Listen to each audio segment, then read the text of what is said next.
one evening, I just started having contractions every 5 minutes when my husband finished his work. And we went to the beach. I wanted to eat some Spanish food, so I had some calamari, tapas, and gazpacho soup.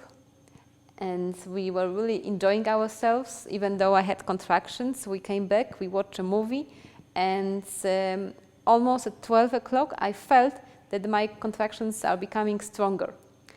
And we decided that we will go to sleep, we go to bed, because, you know, it's not worth to spend all night when you have 5 minutes apart contractions, so it's good to wait and to sleep. But I couldn't sleep because I felt that they are coming closer. So they were like 3 minutes apart. And I told to my husband that I will just lay on the sofa and I will listen to some music because I feel that it's coming. And I laid on the sofa listening to the music till 2 a.m.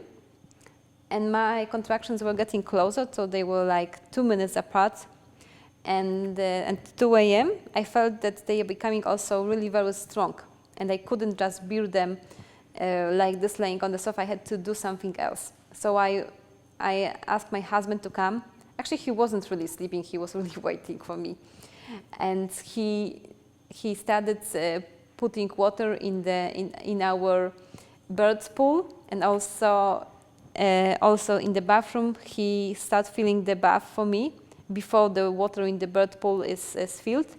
And we asked our midwife to come. And she beautifully helped me with the breathing.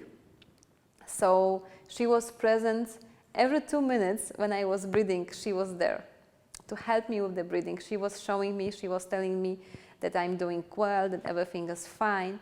And it was really a wonderful experience because my husband was really very supportive and helpful, but he's a man, you know, so he first of all, he was very empathetic, so he couldn't just be there without emotions because he was also excited and scared and all of that. And he was also exhausted of the experience. And there was a moment he had to just lay down and rest because he just couldn't deal with this experience anymore because it was getting too strong. And I was just with my midwife in the bird pool, and for 5 hours I was breathing every 2 minutes. And then it was like minute and a half apart, and it was getting really stronger. And finally, when I saw that it's becoming lighter, and it was sunrise, it was a beautiful sunrise because we had the big windows and I had a beautiful view, I felt that this is something changing in my energy, that this is not any longer this dilation, but there's something else, because I wanted to push. And I wanted to go on all four position to push my baby. And I asked my midwife, and she said that it's probably this phase that I'm becoming active in active labor. And and I started pushing my baby. But for some reasons, I didn't want to be so hard on me and my body. Maybe I felt that I'm delicate, and I'm a tiny person, not a big one, and I had a really big belly, and the baby was really big. So I didn't want to harm myself by pushing really hard. So I was doing it really, really slowly. Probably I could do it in 1 hour, but I chose to do it slowly, and it took me 4 hours to give birth to my baby. And the first 3 hours were really delicate for my body because I was just going with the contraction. I didn't push stronger than my body was pushing. So I was using the effort of my body, not of really forcing my muscles. And I was drinking a lot of water with every contraction. And my baby was slowly, centimeter by centimeter going down. And I was sometimes touching my belly between contractions, or I was sleeping between contractions as well. But if I was not sleeping, I was touching my belly, and I was checking if my baby is getting lower. And for some time he was like really in the same place. But finally he started really getting lower.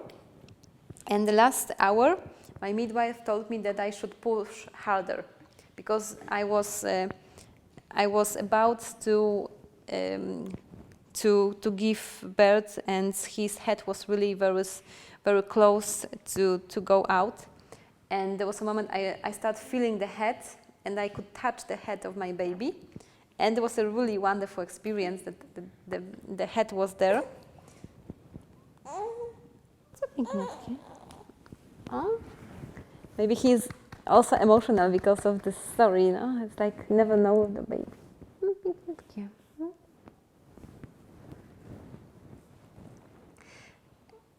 Yes, I think my baby also gets emotional when I'm telling the story. You don't see it, but it's, you know, he's really feeling.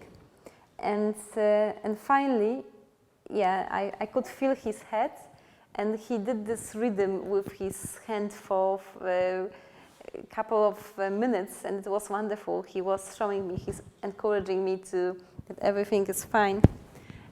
And finally, he was there. Yeah, his head was out, and in 2 minutes, his big butt was also out, because I thought that, you know, it would be like quick to give birth, but he was already big, so his buttocks was also big. So it took me 2 more minutes to really have my baby out, and it was done. It was a really beautiful experience, and yeah, it was really great. And it didn't matter that for the next 10 days I felt my muscles, and I felt soreness inside of vagina, because the baby was with me, and I felt like I achieved a Mount Everest mountain, and I'm just the hero, the biggest hero in the world. So it was really beautiful to do it at home.